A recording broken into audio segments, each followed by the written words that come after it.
Hola chicos, bienvenidos en esta ocasión para hablaros de las mutaciones génicas, ¿de acuerdo? Bien, como siempre, recordaros que todos los vídeos los tenéis en la web www.canalbiología.com y, bueno, pues una serie de imágenes, ahí tenéis ya la primera, nos van a acompañar para comprender mejor este tema. Como digo, hablamos de mutaciones génicas.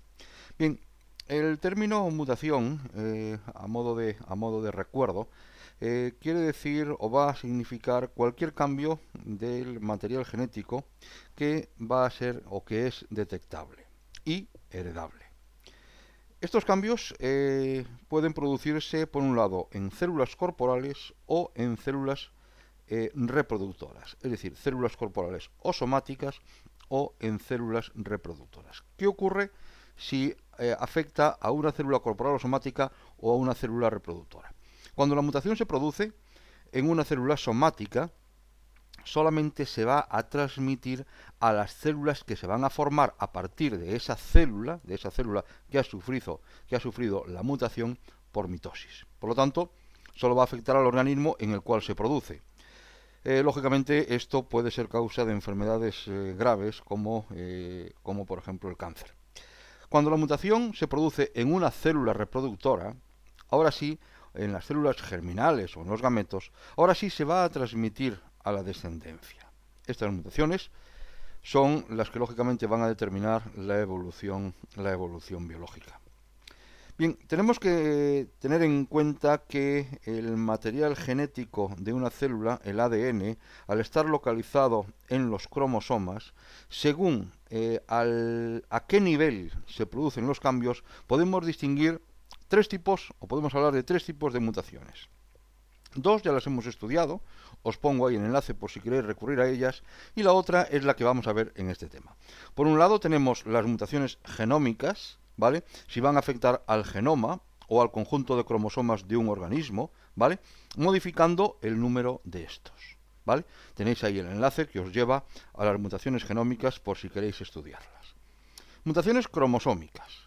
Si van a afectar a la estructura de uno o varios cromosomas, lógicamente alterando la secuencia de genes de estos, ¿no? Estamos hablando de una mutación cromosómica, ahí también tenéis el enlace. Y por último, las mutaciones génicas o puntuales, si afectan a la secuencia de nucleótidos que constituyen un determinado gen.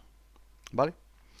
Como digo, las primeras ya las hemos estudiado, vamos con las mutaciones génicas. Mirad, si los cambios en la secuencia de los nucleótidos de un gen se produce a nivel de los intrones, acordaos que los intrones eran aquellas regiones que eran o que no tenían información, entonces no va a haber consecuencias.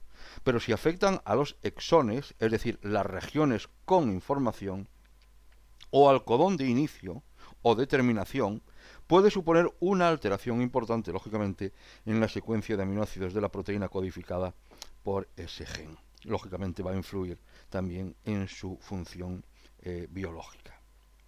Si la proteína afectada por la mutación participa en procesos, lógicamente, fundamentales para la vida, la pérdida, lógicamente, de eficacia o incluso su inactivación es lógicamente causa de una enfermedad, ¿no? E incluso puede aparecer la muerte, lo que estaríamos hablando de una mutación letal. Sin embargo, también puede ocurrir, aunque lógicamente las probabilidades de que esto ocurra son menores, que la proteína afectada por la mutación adquiera nuevas propiedades mejorando las que ya tenía, ¿vale? Es decir, aumenta, por ejemplo, si se tratase de una enzima, aumentando su actividad catalítica. Estas mutaciones, lógicamente, son beneficiosas, pues porque aumentarían, ¿vale?, la capacidad de supervivencia que tiene el individuo. En este sentido, entonces, fijaros que las mutaciones en sí tenemos que hablar de que no son ni beneficiosas ni perjudiciales, es decir, en una forma, si queréis, abstracta, sino que están relacionadas con un determinado ambiente en el cual se encuentra ese individuo. Por poneros un ejemplo. Una mutación que afecte, por ejemplo, a la densidad de pelo puede ser beneficioso para una determinada población de mamíferos que vive en una zona fría, como Alaska, pero puede ser desfavorable para la supervivencia en una zona caliente, como puede ser el desierto, como puede ser cualquier lugar de temperatura alta. ¿Vale? ¿Está entendido por ahora? Bien. Como digo, vamos entonces a explicar las mutaciones génicas y voy a basarme en el dibujo que tenéis ahí en pantalla, ¿vale? Para ello vamos a suponer que tengo ese fragmento que tenéis ahí de ADN y que corresponde con una reacción exónica. Acordaos entonces que en las regiones exónicas sí había información y por lo tanto puede haber modificación en la actividad posterior. Cuando afectaba a los intrones, acordaos que eran regiones sin información, por lo tanto no había consecuencias. Si partimos de esa estructura de ADN, lógicamente la estructura del ARN mensajero correspondiente es la que tenéis ahí en pantalla y los aminoácidos codificados son también los que tenéis ahí. Voy a partir de esto, como digo, para estudiar los diferentes tipos de mutaciones génicas, ¿vale? Y cómo afectan o cómo afectarían a esa secuencia de aminoácidos. Vale. Lo primero que tenemos el primer tipo, ¿vale? Sería sustitución de bases, es decir, mutación génica por sustitución de bases. Aquí podemos hablar de dos tipos. Podemos hablar de transición, ¿vale? Si una base es sustituida por otra del mismo tipo, por ejemplo, adenina por guanina o citosina por timina. Y podemos hablar de una mutación o transversión si una base púrica es sustituida por una pirimidínica o al revés, ¿vale? Adenina por timina, por ejemplo, o guanina por citosina, por poner un ejemplo. Bien. Supongamos entonces, como tenéis ya ahí en pantalla, que hago un cambio en la posición número 10 y lo que hago es sustituir la timina por la citosina. Es decir, estaríamos hablando en base a lo que os acabo de decir, como es del mismo tipo de transición. ¿De acuerdo? ¿Está entendido hasta aquí? Vale.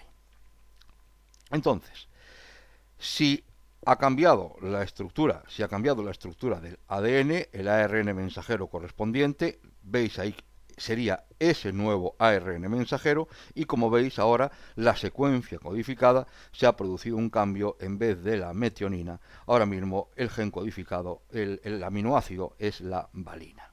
¿De acuerdo? ¿Está entendido? ¿Lo habéis entendido? Vale. En este caso se ha producido una alteración en un único triplete del gen, lo que da lugar a que un aminoácido sea sustituido por otro en la cadena peptídica. ¿Qué puede ocurrir? Bueno, pues puede ocurrir que si el nuevo aminoácido tiene propiedades similares a las del aminoácido que ha sido sustituido, lógicamente no se van a producir cambios en la estructura y por lo tanto tampoco van a producirse cambios en la actividad biológica de la proteína. Entonces estaríamos hablando de que una mutación que está pasando desapercibida, es decir, hablaríamos de una mutación silenciosa.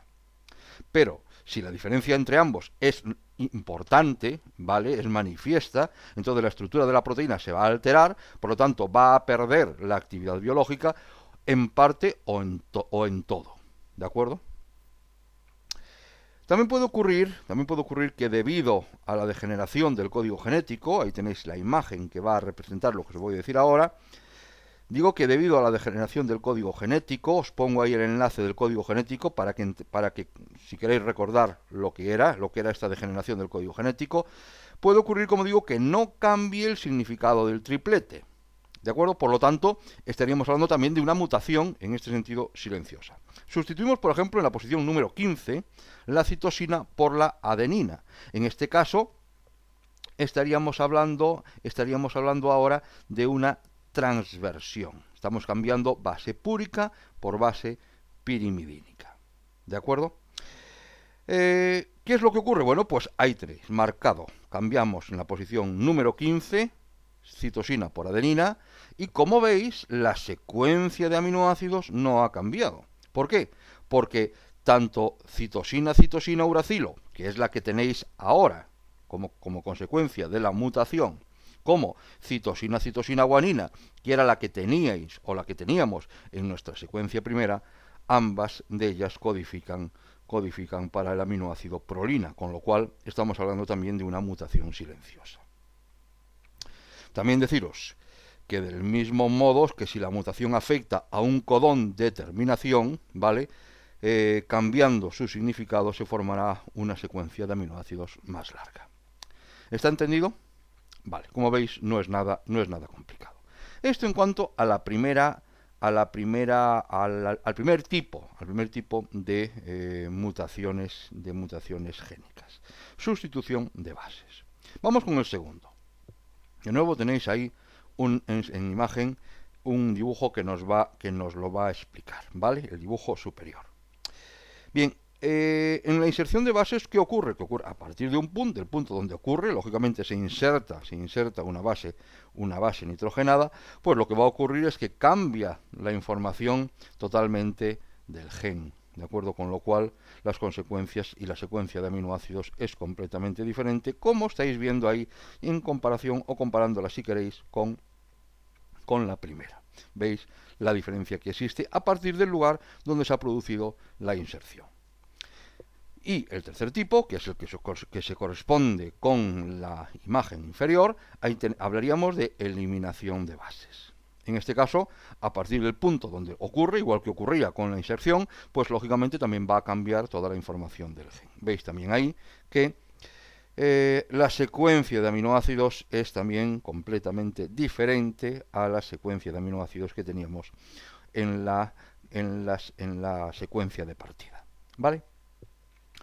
Los dos últimos casos, es decir, estos dos que os acabo de comentar, es tanto inserción de bases como eliminación de bases, se conocen como mutaciones por corrimiento del orden de lectura.